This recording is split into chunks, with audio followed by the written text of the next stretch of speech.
Asia game में पूर्वोत्तर railway के खिलाड़ियों ने अपने दमखम का जबरदस्त प्रदर्शन किया। इसमें 8 खिलाड़ियों ने पूर्वोत्तर रेलवे का प्रतिनिधित्व किया।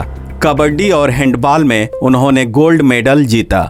सीपीआरओ पंकज सिंह ने प्रेस वार्ता के दौरान कहा कि खिलाड़ियों के शानदार प्रदर्शन से रेलवे का मान बढ़ा है।